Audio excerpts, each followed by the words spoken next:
Assalamualaikum warahmatullahi wabarakatuh. Halo anak-anak hebat sekalian, anak-anak hebat kelas 4 SD Muhati.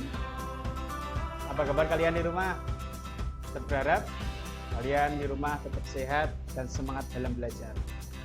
Oke, anakku sekalian, hari ini kita sudah masuk ke tema 5, subtema ketiga,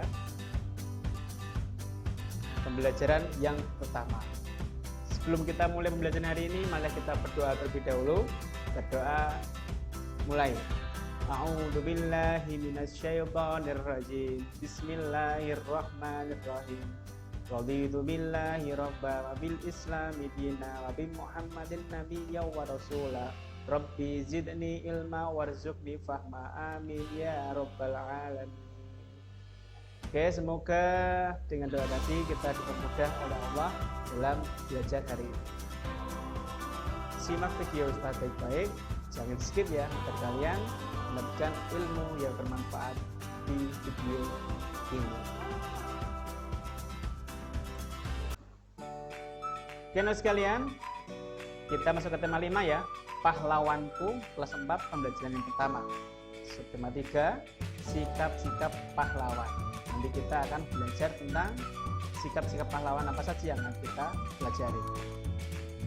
Ditiru ya, yang baik-baik ya nanti ya.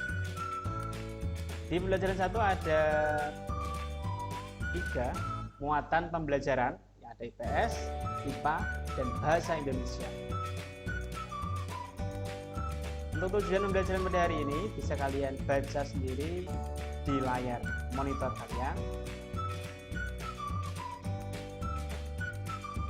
Dari poin 1 sampai poin 6.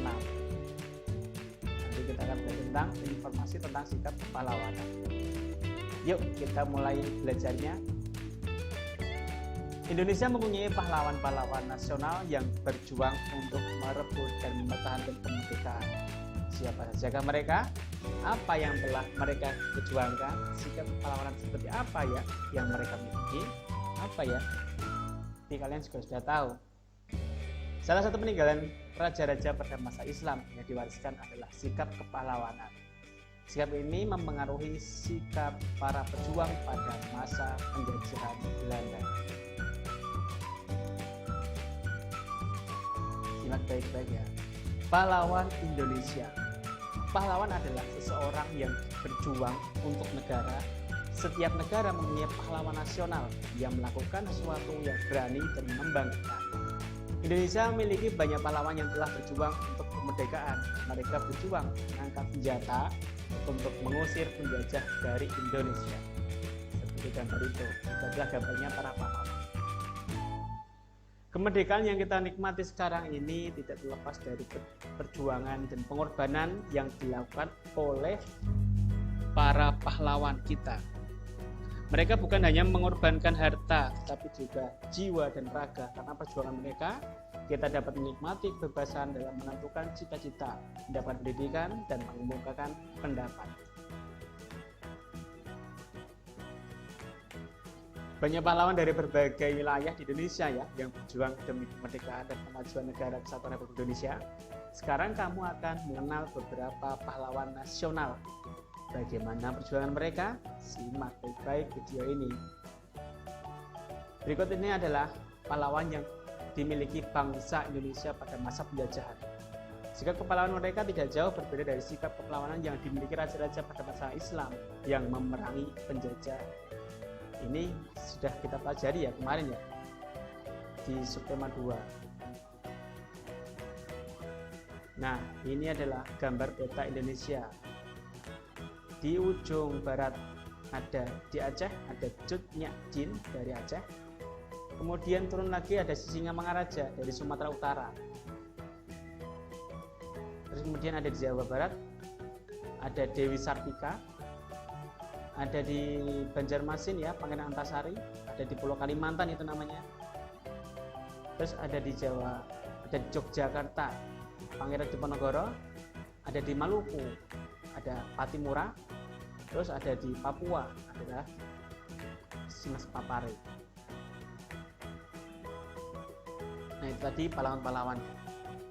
Apa yang kamu ketahui tentang sikap pahlawan yang dimiliki para pahlawan nasional?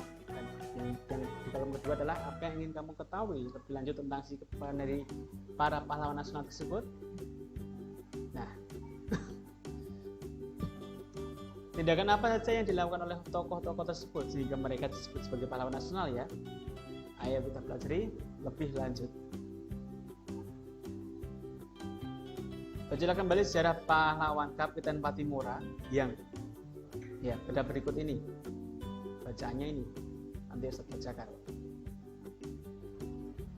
Atau kalau tidak, ya baca kembali sejarah pahlawan Kapiten Pattimura. Kapiten Pattimura ini adalah gambar dari Kapiten Pattimura. Kapiten Pattimura adalah pahlawan dari Maluku. Beliau lahir pada tanggal 8 Juni 1783 dan meninggal pada tanggal 16 Desember 1817. Pattimura bangkit memimpin rakyat Maluku melawan kekejaman Belanda. Pihak Belanda menguasai perdagangan rempah-rempah di seluruh pulau Maluku. Rakyat diharuskan menjual hasil pertaniannya dengan sangat murah dan bahkan mereka menyerahkan beberapa bahan pangan pada Belanda. Pada tahun 1817, perlawanan rakyat Maluku yang dipimpin oleh Pattimura berhasil merebut benteng Tustede di Saparua. Perlawanan Pattimura meluas ke Ambon, Seram, dan tempat-tempat lainnya. Setelah berulang kali kalah melawan pasukan Pattimura, Belanda akhirnya meminta bantuan pasukan dari Jakarta. Keadaan jadi berbalik, Belanda makin kuat dan rakyat Maluku terdesak. Akhirnya, Pattimura tertangkap Belanda pada tanggal 16 Desember 1817.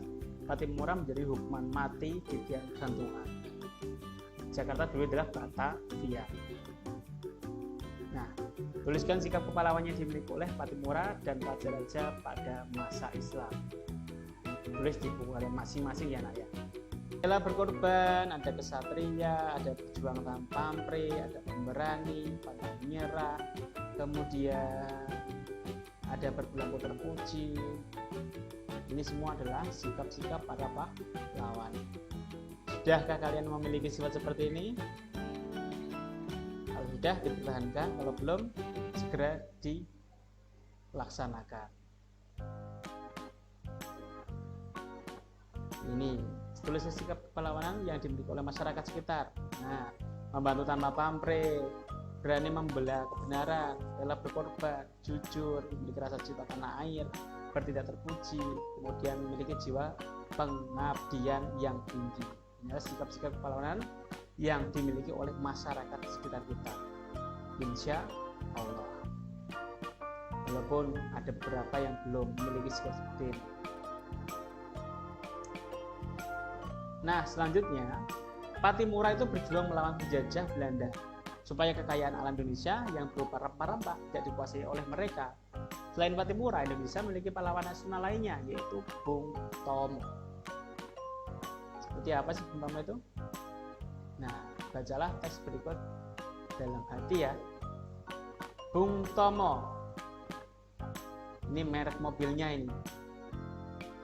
Berjuang, Bung Tomo turut membongkar semangat pemuda Indonesia untuk berjuang. Karena itulah beliau pantas dijuluki pahlawan nasional. Untuk mengenang jasa Bung Tomo, ada beberapa barang milik Bung Tomo yang disimpan di Tugu Pahlawan Surabaya. Salah satunya adalah mobilnya ini, mobil Bung Tomo jenis Opel. Nah, tadi ya. Kemudian, salah satu hal yang membedakan mobil Bung Tomo dengan mobil sekarang adalah posisi kaca spionnya. Mobil Bung Tomo hanya memiliki satu spion, yang berada di dalam mobil. Salah satu bagian mobil yang penting adalah kaca spion. Ya, kaca ini itu bisa menghasilkan bayangan yang lebih kecil dari ukuran benda sebenarnya loh. Tahukah kamu bagaimana sifat cermin? Bagian lain dari mobil adalah lampu. Pada lampu terdapat permukaan cekung yang menyerupai cermin cekung. Cermin cekung ini untuk memfokuskan cahaya sampai jarak jauh. Iya tadi ya, mobilnya Bung Tomo itu kaca spionnya satu dan di dalam. Kalau sekarang kan di dalam ada, di samping kanan kiri juga ada. Ini coba kalian lihat, ada cermin cekung, cembung, datar. Lihatlah bayangan pada tiap cermin, lalu teruskan bayangan yang dihasilkan. Nah, ini seperti ini. Cermin cekung berarti dalamnya sendok, cermin cembung itu luarnya sendok, cermin datar itu seperti papan rias, cermin rias atau cermin di lemari kalian di rumah. Lihatlah bayangan tiap cerminnya. Seperti ini, cermin cembung. Bayangannya apa yang dihasilkan ya? Sifatnya bayangan pada cermin cembung itu maya, tegak dan diperkecil. Maya itu ada di dalam cermin, tidak bisa di layarnya, layar cermin. Cermin cekung sih bayangannya adalah nyata, terbalik dan diperkecil. Kalau cermin datar bayangannya sama, tegak, yang kanan jadi kiri, itu ya, bayangannya sama. Bayangan tidak dapat ditangkap oleh layar. Jadi semu ya, maya itu. Nah, itu tadi video pembelajaran hari ini. Semoga dengan video pembelajaran hari ini kalian dapat ilmu baru yang bermanfaat. Kita ketemu di PB2 lagi anak-anak ya. Sebelum kita tutup, akhiri maka kita baca bersama-sama. Alhamdulillahirabbil alamin. Kerjakan latihan-latihan soal di buku lembar kerja siswa kalian, ataupun kalian bisa membaca-baca lagi dengan buku referensi yang lain. Intinya apa? Belajar, menambah ilmu pengetahuan agar kita menjadi anak-anak yang sukses kelaknya. Terakhir, assalamualaikum warahmatullahi wabarakatuh. Dadah.